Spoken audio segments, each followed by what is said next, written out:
All right, we should be live once again, as always. Your boy Kiko, joined as always by my sweet, sweet number two, Tim. How you Yep, doing, buddy? I'm good. How are you? And we are so excited to finally have the man himself, ArcaneOso's resident game designer, Joseph. Joseph, I made sure to put Joseph as your name there on the off chance that like your mom or anyone in your family watches. I know how much she hates that we call you Joe for short. Although it would have looked really nice with Kiko Tim Joe, like that just feels nice. But there you go, buddy. You're I, full Joseph. I appreciate it. I appreciate it. I appreciate not getting a call later on from my mom yelling, why did he call you Joe? Why did he call you Joe? So no, it's good. It's good. I'll never forget. I'll never forget. All right. So we are here. Tim, full thumbs up. Green Yeah, light's good to go.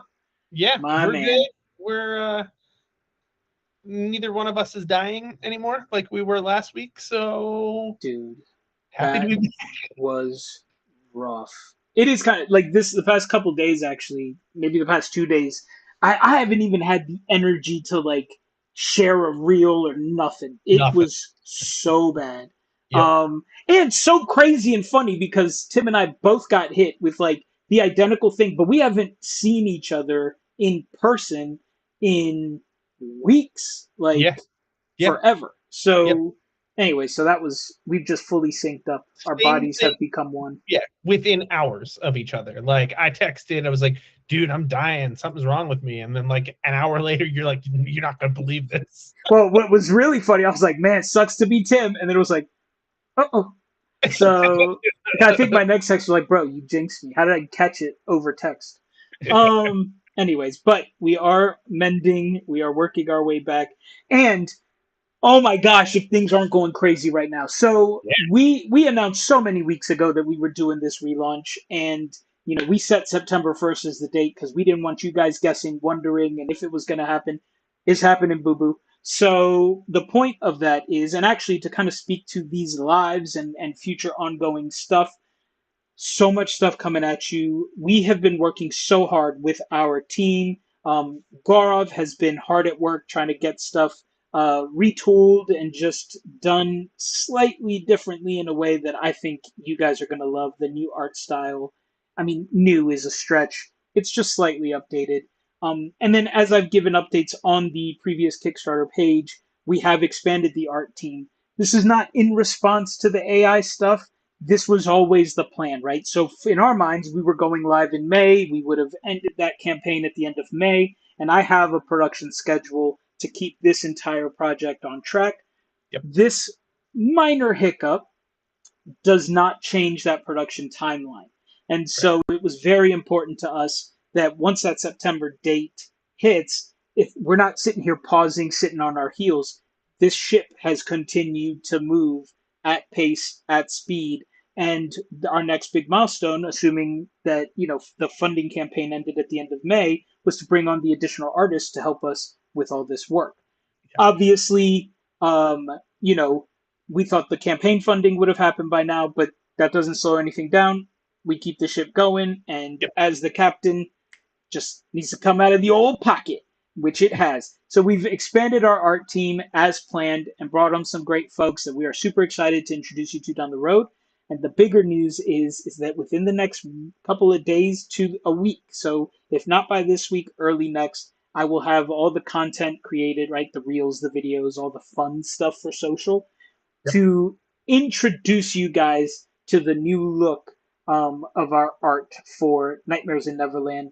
It'll look super familiar, all the things that you loved about our pieces, but brought into a style that I think, just better fits the market expectations and the genre expectations for our book. I think we went a little too fairy tale polish, and we needed to bring it more to its soul, which is the creep factor. Yeah. From what I've seen, like it is fantastic, and I'm really looking forward to seeing like all the pieces come together.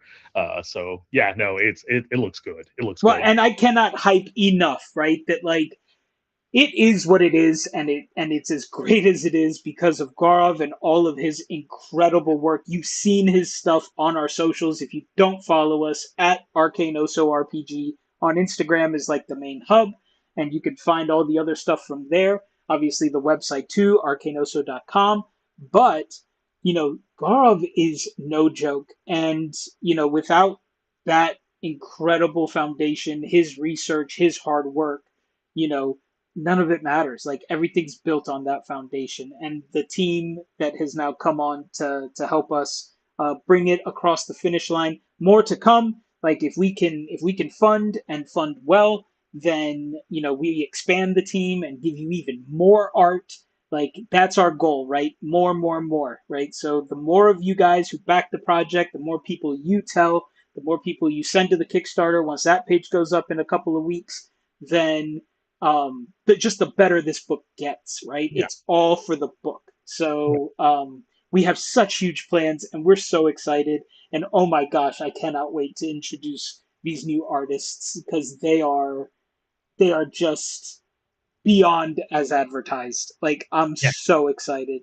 Yeah. Um, so we have great stuff coming down the line for you in the next week or so. Um, your boy is still learning the old socials. Like your guy is as old as he looks. So, but we're getting there, and Harley is on board and helping us out with that. And she ain't old like me, so you better believe it's gonna be a really fun time. You want to make sure you're around and following to see all the cool content coming out. Plus, you get to see us old fogies trying to do, all this kind of stuff, which is fun and hilarious. Yeah, I couldn't even figure out how to dispute a DoorDash the other day that didn't come with all of my items in the order. It took me like 4 different Google searches to figure out how to file like a claim. Bro, I mean, they do make that tough.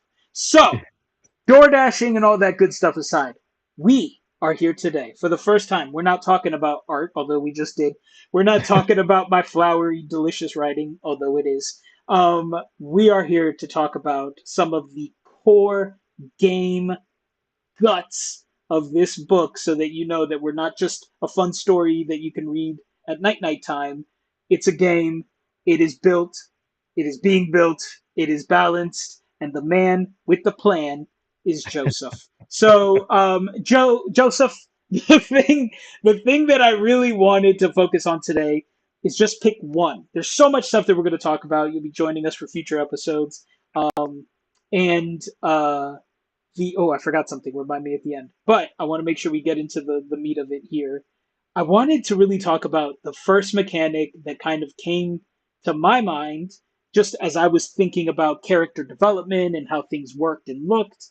Um, and for me, it was this idea of having creatures transform and morph into something slightly different.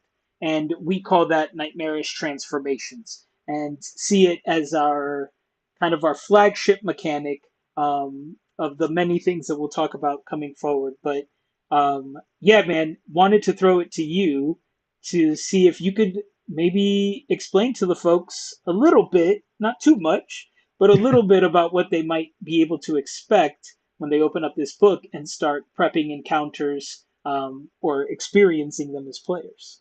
Yeah, absolutely. So after talking with you about this mechanic of these creatures, these Neverlandian creatures that are starting to transform and change shape, that really sparked a lot of really sparked my imagination, and I really wanted to go somewhere like fun with this. And so each Neverlandian creature really has its own special ability or special features that really unlocks when it becomes nighttime. And so it could be really anything from sprouting wings, and now the players who previously thought that they had this in the bag, especially if they're flying around Neverland, right? Now they have to contend with a whole different type of battle situation, right, or a fight that they weren't necessarily expecting, or even a different mechanic of the creature growing extra carpus or like shells on top of themselves, or all different sorts of like extra limbs or arms or these grotesque mutations, right, that they're experiencing. And now the players have to try to figure out how to now defeat these creatures that are very different than what they were initially. So it's been really fun coming up with these devious little features, I don't want to say little, but like, these devious features that are being added to these creatures that the players may never experience during the day, but at night it's a whole different ball game. I think yes, I love how you describe it. We'll get into some more details here in a second. To steal the spotlight for a moment, I Yeah. think for me, the inspiration behind the idea at all was in all the games we've played and the stuff we've done. There's been a lot of times where I have really felt the stakes and the emotion and all that kind of stuff, and it's always come through through the players and the DM, right? So Joe, you were our first DM when we started actually like playing so many years ago, and so working together on this project now has been so fun because I just remember that group was great and you were such a good DM, like memorized everything, just an encyclopedic mind when it came to the game, whereas Tim and I just wanted to show up and smash things. Yeah, So I think that Yes, you did. smash we did. that's So how I want to do things. and then over the years, as I've DM'd and stuff, right, we're very different in that regard. I'm much more narrative driven. So for me, it felt pretty natural and organic, and we were very blessed with a group that was so open to that role play and sort of exploring that character development. Yeah, For me, it was how do we capture this lightning in a bottle in a way that makes it accessible to anybody at any level, any DM, any player, in the sense that how do we make people feel the stakes turn or something happen, even if they're kind of just more on the face players? And it kind of made sense where it was like, what if the battle you start ain't the battle you finish? yeah. And talk to me a little bit. Like, how did that feel, right? When I come to you and I'm just like, hear me out, and I'm like, I have this thought, like, can we bring this in game? Like, what does that process look like from the game designer perspective? How do you take my crazy world building ideas, right? And then how does that translate in your mind into, okay, how do we make this into a playable thing? Yeah, absolutely. So I kind of, in my head, I kind of feel like it's the whole diamond refining process. You give me this rough gemstone, and I'm there trying to like buff it and just trying to like really get it nice and shiny, right, so that we can put it in the book and people can actually then use it. So but I love your imagination. I love the way that you think about things, because you have all these ideas that are really out there, and I'm like, okay, I think I can make that work. But right, trying to put your ideas into a mechanical form that is like balanced, and that DMs and players will enjoy fighting, right, or against, or using in their games. It's definitely a bit of a challenge, but it's such a fun experiment to try to make sure that everything is in line, right? I'm looking at the right AC, I'm looking at the right damage per round, I'm looking at the right specs for really, is this really in the right CR range, so that when the DMs are actively like building their encounters, or the players are facing these creatures, that they're not just going to get stomped all over, especially if it goes from day to night, but they are going to feel this extra pressure, right? That things are different. The battle that they started isn't the battle that they're ending with, and they're really going to have to contend with these new features that they weren't initially expecting. That's beautifully said. And you even touched on, I had a follow-up ready, and so thanks so much for touching on it a little bit and then just stealing it from under me. But the so for those who might watch this video who are perhaps very interested in the subject matter, in the source material, and maybe see it as like, you know what, I've always been curious about playing D&D, and this sounds like a really cool one I'd want to start with, or whatever, right? Give us a little bit for their you threw around some really great letters, and CRs and ACs and all that kind of stuff. Um, Talk to me a little bit about why balance is so important. So, how does when you say to balance it, what's your thought process, and what is it that you're trying to achieve, um, in taking kind of my crazy broad ideas, and then like what is it that you're trying to make sure happens and is achieved mechanically when you bring it into the game design mode? Yeah, absolutely. So, right, we're talking about a dark horror or dark fantasy, right? Here in terms of like this Neverland. And so mechanically, right, taking the flavor of what we're trying to describe, put in the book, right? Describe what these creatures look like, describe the environment, and then put that into an actual stat block is so that essentially is what I'm trying to do there. Um and trying to put it in such a way that it challenges the players, right, and adds some and makes them feel a little bit of that tension and that horror just in terms of the mechanics themselves, just and the fights ramping up, or just them experiencing things that they weren't going to experience, and add some of that tension, right? Because at the end of the day, it's that tension that's going to give the player that feeling of maybe dread of not wanting to, or trying to avoid maybe some of these fights as best they can. Yeah. And that's what I'm trying to build into these creatures, encounters, items, etc. Just all of these different pieces that together will build the world that you're trying to describe, right, in these texts. So yeah, it's that sense of mechanical dread that is being put into words. I think that's exactly. I've said it a couple times. I always kind of tease, coming from the creative director PM stuff, and so many of my contracts in my old life were web design contracts and all this other kind of stuff. So I worked with some really great developers in my day, and so the way I've always kind of seen our relationship is front end designer, back end designer, Yeah. and so like I can come in and I can paint a really pretty picture.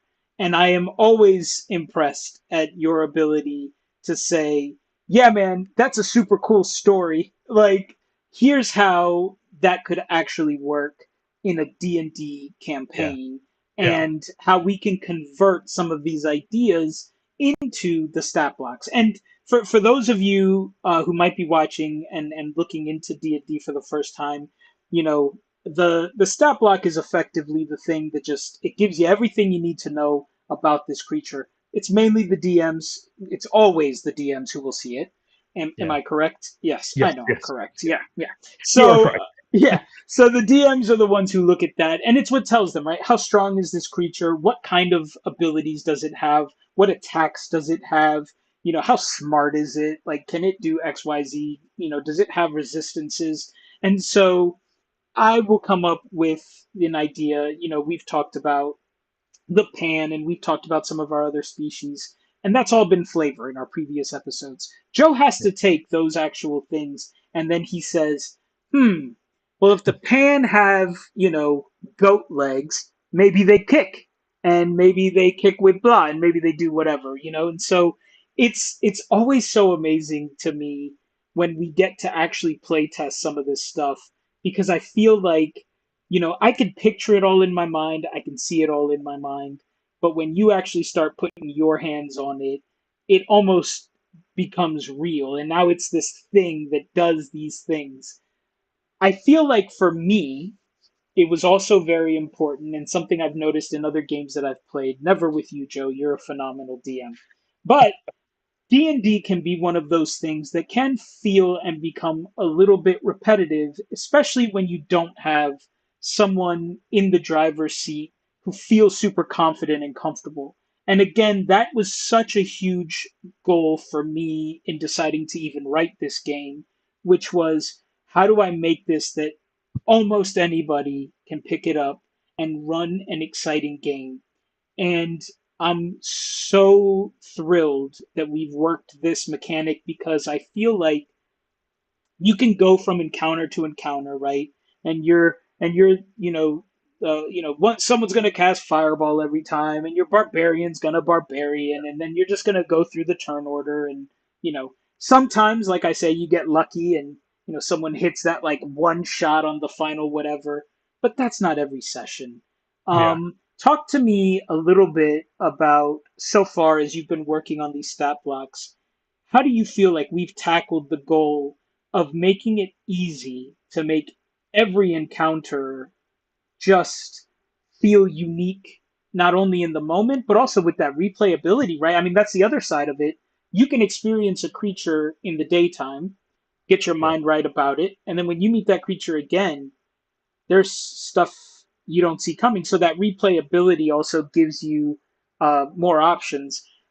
Talk to me a little bit about how it's how that's worked out for you in terms of like and your feelings on this game and how this mechanic impacts our game from a DM D&D perspective that feels different from some of the other stuff that either you've homebrewed or played or seen off the shelf. Yeah.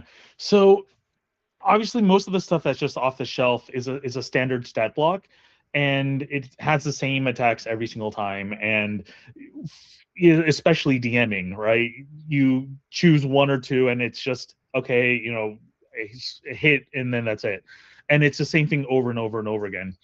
But really, what I'm trying to add to the material that's going to be in this book is a lot more easy to use. Number one, easy to use and easy to read for newer players, newer DMs, that they can easily jump into this, but also a little bit of variability, right? The day-night mechanic is going to be really integral to each native creature here in Mm. Neverland.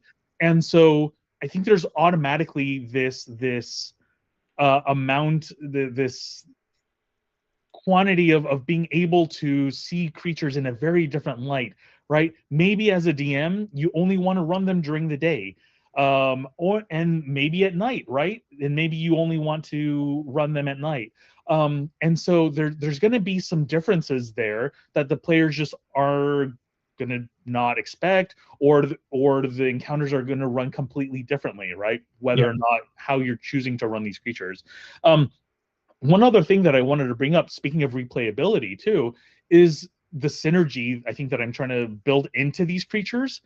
And so, I you can have a set of three or four disparate creatures in a fight, and sometimes they feel very separate. They're all doing their own thing. You're trying to get them to work together, but right, they all have their own sort of little mechanics in it. What I'm putting into these as well is synergistic abilities and moves and attacks and just features on them that really work with each other. So one thing that I know that we've talked about in terms of adding to the book are little tips and tip boxes saying, hey, players, or hey, DMs, you might want to think about running this creature maybe with X, Y, and Z creature, because these features really work well together and would really surprise your players. Or maybe, you might want to consider these creatures instead, because, you'll see a different set of abilities, in the fight itself, and it'll surprise your players in a different way. And so that's something that I've really been enjoying trying to build together, and not just building these creatures like in isolation, but building them really with the overall thematics and flavor in mind. Like, really, how would these creatures work together? How would these enemies work together? How would these the world, right, that these creatures are inhabiting, like how would that affect the creatures themselves, and how would they have to band together to try to survive the night against maybe these players that they're trying to attack and fight. So anyway, yeah, so Joe, that I think synergistic aspect I'm really enjoying. I've really enjoyed that kind of that thought process and kind of watching develop those, because I think it's it bared itself out in like our playtesting, right? 100%. To watch these things, especially the Lost Boys at the time, and we have art for the Lost Boys that I don't think we ever shared during the original campaign. Maybe a little bit. Did. Okay, but I wouldn't go too deep on it right now, though. Yeah, no, I'm not going to.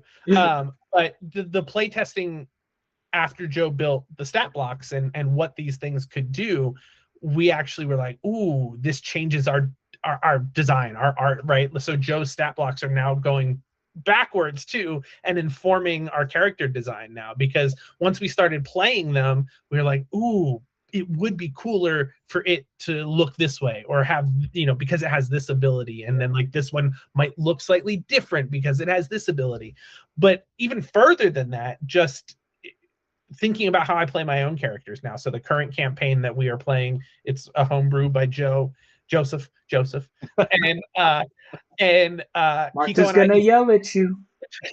Kiko and I decided to play brothers, and when we built our characters in that same way of like, how can we complement each other? So like there might have been hugely inspired by what we're doing here. 100%. Because there was stuff that I would be like, oh, that's cool, I want my character to do that.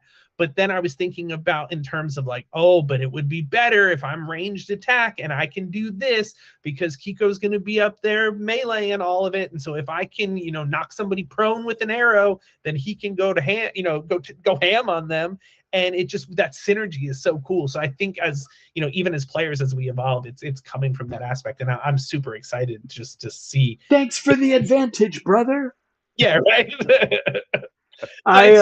Super fun, and it's already changing the way that I play D&D. So I couldn't second. I was literally just thinking, I was like, man, I wonder if we could convince 1 or 2 or 3 or 7 of our playtesters to jump on one of these one time and just kind of talk about their experience with things. Yeah. But I know they wouldn't be able to contain themselves, so we'll have to wait.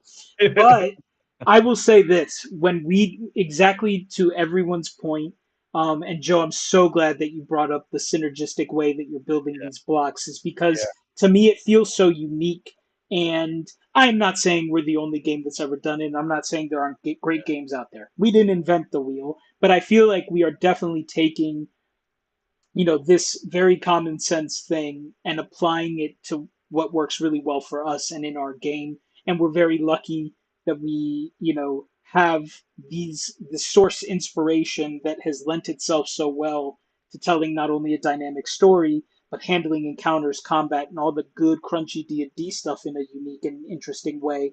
And that was never more obvious than when we started playtesting. I literally watched, I was DMing, Joe was, note taking and hyper vigilant on everything that was happening. And it felt so instantly different than any game I had played before. And certainly from even a DM perspective, like when I say this will thrill players and DMs alike, I use that term a lot. That is I mean what I say. Like, as players, Joe, you mentioned in the daytime you'll experience them, at nighttime. Well, what happens when night hits in the middle of an encounter? And now that encounter is different. Yeah. And as a DM, you have that full autonomy to do so. And there are other mechanics that would govern that. We can talk about that later. Joe, you touched on the day-night mechanic. You can also see how this mechanic will help DMs to counter and deal with the fact that this is a world where flight is almost native and built in, right? So that's the expectation of anyone who would play this. So how do we bring creatures into the fray that maybe weren't before? All of that is true. But watching these players think they understand, you could even watch them when we would show the art and they'd be like, oh, okay, so I bet that thing can climb trees and whatever. And then all of a sudden it does this one thing and then another guy comes in and does another. And they were like, what just happened? Like, and it was, you could see how excited they were. And from a DM side, running encounters in combat was so much fun. I didn't feel like I was just tracking everyone's turn. I also Yeah. was thinking like, okay, if I can nail this, that sets up this dude to do that. And I know that we're being broad and I'm trying so hard. But like but watching that play out in the playtesting in those early development playtesting sessions was I knew that you had that we had struck gold. And that's the other thing. We don't operate in silos. It's not Frank creative and Tim creative and then Joe takes it. Like we do everything together. We build everything together. And Joe is constant. I'm like, hey, it looks like this and it does this. And I'll say, and in my head, that could do some poison this and some shadow Yeah. that and what. And then Joe's like, oh, love it. Here's how we exactly, and I'll throw back some ideas, and I'm like, well, if it does this, how about this instead, or how about we also like look at this feature instead that maybe it'll surprise the players this way. So yeah, no, I love just the back and forth. And then to Tim's point, then that just influences the art. Yeah. So then we go to the art team and we're like, guys, this thing shoots lightning out of its butt and it does fog everywhere. And they're like, got it. That's how this looks. And then we're like, oh my God, it looks so good. It's just been such a cool now process. that we need to have a creature in this book that shoots lightning out of its butt. Yeah, why not? Isn't that the hotter? Joe, as we're kind of talking about that synergy, correct me if I'm wrong, but I feel like with my limited knowledge of card games, and like I know that you're a Magic guy and whatnot, and Frank too, or Kiko too, but that feels like building a deck in my mind, right? Like you want to build something that's got a lot of synergy, so if you play this card, you know that you can follow that up with something else that plays off of that ability.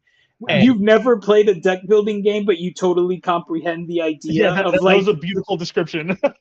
You know how many weeks and months it took me to I was like red deck all day long, RDWs, and then I'm like, well, what if it was like red, blue, and how would that play to, and like you just understand that? Good for you, buddy. Let your nerd flag fly. The most I've ever played is Plants vs. Zombies Heroes, which is a card-based game. And so once that started to click for me, I was like, oh, I get it now. Yeah, no, not to answer for Joe. Joe, it's your question.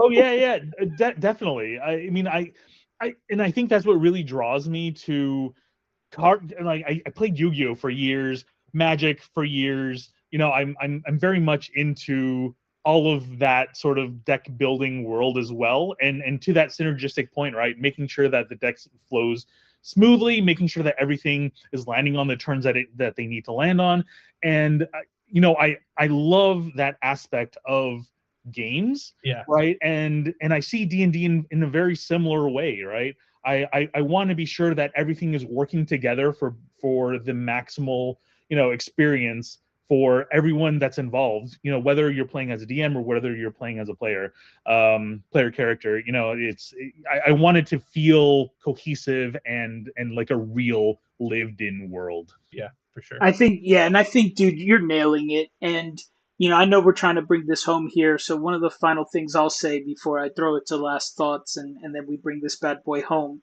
We're trying not to have every episode be an hour and a half. So the thing that I'll say, my final thought is that kind of play and that type of mechanic has been just so fun to watch. And it has really answered something for me. I remember getting into D&D, but also, almost simultaneously hearing kind of about like, Warhammer 40K and some of the strategy-based tabletop games. And I remember specifically going into a shop thinking it was like general TTRPG. We found it somewhere up in Fairfax, and it was really exclusively like strategy tabletop stuff, mostly Warhammer and some of the other ones, like the Star Wars ones and whatever. And it was all about painting and buying these very expensive and elaborate things. But what really interested me was the strategy side of it. And And I remember asking him, I'm like, well, that's awesome. I could totally see myself getting into that and just losing all my money. How's the role play in it? Because, for me, I'm a narrative driven, character driven Yep. storyteller. And that's what I love about D&D. And so I remember asking him, and he's like, I mean, I guess you could, but that's not really the object. The object is building your army and your this and thinking about the tank supports this and the this supports that. And he's talking to me about like real tanks, and I'm just thinking barbarians and wizards and support classes and all this other kind of stuff, right? Like, oh, the bard could do this and the blah, blah, blah. And so then my immediate thought was like, why couldn't there be a little bit more strategy in D&D for those who want it, Yeah. and plenty of flavor, plenty of role play and all that other stuff? Like, we're not changing the heart of the game, but if you're interested, exactly what Joe was talking about, hey, play these together in an encounter for your party and use these abilities as they kind of bounce back and forth.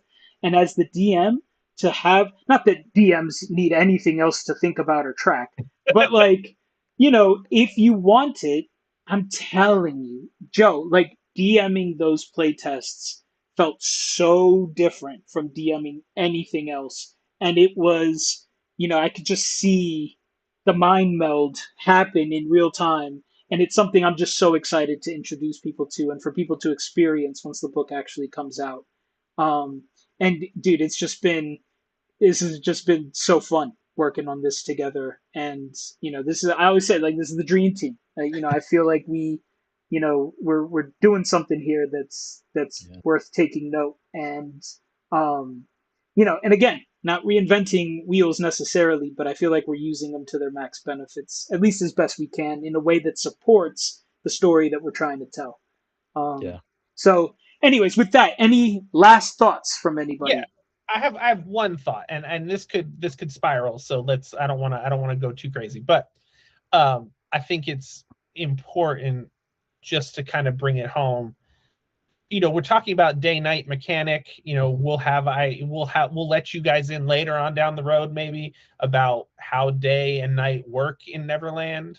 That's a whole nother part of the mechanic that we're not even really touching on. It's its own But mechanic. It yeah, just, really, it again, is. synergizes with the Correct. transformations. Yeah. But to that end, Joe, we spent a lot of time talking, and we're still talking about, how do we prevent players from just being like, oh, I'm just going to go to sleep at night and I'm going to be safe. So do you have any tricks up your sleeve to make sure that that people who play this game encounter some of these night modes? What are you thinking for that? Oh, definitely. There's going to be plenty of stuff for the DM to use to get the players out and about at night. I don't want to give away anything quite yet Yep. in that regard, Yep. especially because I know we're coming up on time. But I'm really excited for some of the things that we're putting in this book to really like challenge the players and try to again get that sense of dread in them as they're exploring this world that is changing before their very eyes. So yeah. Nightmarishly transforming, if you will. Yes. No, that's a great point. It's a great question, and yeah, like it's all in there. This is definitely we have worked very hard to think about, in the same way that we've played with min maxers and we've played with all kinds of different DMs and all kinds of stuff. That is you, and I think that and that's why we don't operate in silos, right? Joe is so technically based and I am Yep. so narratively based. Yep. And I think when you put us together, it's just a powerhouse. And so I feel like that's even things I've noticed. It's like, great, let's just long rest while the bad stuff is happening, or especially if you can fly. Great, nice trap. Let me just fly right over that. Not Yeah. here. Not quite going So to work that way. nope. And there's something for everybody in every game mode. So I think, yeah. And Tim, to your point, I'm so excited for future episodes. Joe, so excited to have you join and talk to us some more when the time comes to talk about how do we track day and night? What does that mean? Where does that come from? And, how are we taking a world with baked in flight and keeping it interesting and engaging no matter what? This is just one way. And as you've already seen, Joe he's thinking about all of it. So Yeah. it's just been a lot of fun building this world and this game with you guys. So appreciate y'all joining. Last few thoughts, real quick, before we sign off. As I mentioned before, we are fast approaching September 1st. And as I've also said, the production schedule did not stop. So we added, let's redo some art, let's do some stuff, let's bring in the team. And the buck has continued to move. So to that end, I think moving forward, up until launch, we're going to take a slight step back and switch to every other week on our deep dive series. And that's just, to be honest, the team, like the exec team, you're looking at it, right? So we're writing, we're designing, we're doing all of this to keep the project moving. And now we got to get back into marketing mode and all that good stuff. So just to give me a little bit more time to be able to get some of that content out and to you guys, we want to show you the new art, show you all this great stuff. Well, we already met on Sunday. We are with y'all right now, and we're gonna meet again tomorrow. So, and then we have our next working Saturday in like 2 weeks. Like we at it. So I think so to that point, we're gonna take a slight step back. Once we launch and we move into like full production phase and all that kind of stuff, we'll update then and see what we're gonna do ongoing. But you can definitely keep looking forward to the deep dives. If there's anything you guys want to hear more about, if you're happy to just let us keep talking about whatever, we're game. We've got plenty to talk about. But if there's ever anything you want to see or hear, just let us know. Drop us a line, and we'll make sure to do an episode about it. And in the meantime, no live next week. We will be back live the week after. But as I said, new, fresh, updated art coming at you in the coming days to a week. So plenty of stuff to keep looking at. Follow Instagram at ArcaneOso RPG. Check out the website, ArcaneOso.com. You can find all the other links there. Discord coming soon. Like, that's been happening in the background. Like, so much to talk about. Anyway, any last words, boys? Now it's getting dark. We better shut this down before we transform into. I think that happened a long time ago. All right, guys. Thanks so much for joining us this week. We will catch you in 2 weeks on the next one. And, with all the other stuff in between, I'm your boy Kiko. Tim. And I'm Joe. And his mom's gonna be so mad. Oh, I'm gonna hear it. I'm gonna hear it now. I'm sure. Él lo dijo, no fue yo. Él lo dijo, no fue yo. Okay. I'll see you guys later, and we'll catch you guys on the next one.